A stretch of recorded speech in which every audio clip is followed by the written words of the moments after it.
అరిటాకులో భోజనం perfect authentic vibes కదా. తిని చాలా రోజులు అయిపోయింది. ఇదివరకు ఫంక్షన్స్కో పెళ్ళికో వెళ్తే ఖచ్చితంగా అరిటాకులో భోజనం పెట్టేవాళ్ళు. రీసెంట్ టైమ్స్లో ఈ పేపర్ ప్లేట్స్ మనం బాగా యాప్ చేసేసుకున్నాం కాబట్టి అరిటాకులు చాలా తక్కువగా ఉంటున్నాయి. మ్యాక్సిమం వనభోజనాలు అయ్యి తోటలోకి వెళ్ళి తోటలో అరటి చెట్లు ఉంటే తప్ప తినట్లేదు.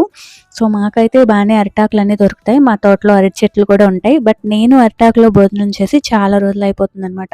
సో ఇది పార్వతి వాళ్ళ ఇంటికి రావడం వల్ల ఈ విషయం అనేది కంప్లీట్ అయింది. సో ఫ్రెండ్స్తో ఇలా తినడం సో చాలా హ్యాపీగా అనిపించింది అనమాట. అందరం అట్లా కూర్చుని అరిటాకులు పెట్టుకొని చక్కగా కావాల్సింది వడ్డించుకొని ముందు స్వీట్ అదంతా పెట్టుకొని తింటుంటే సో నాకు కూడా చాలా బాగా అనిపించింది. మీకు ఎలా అనిపించింది ఈ అరిటాకు భోజనం చూస్తే కామెంట్ సెక్షన్లో నాతో షేర్ చేసేసుకోండి.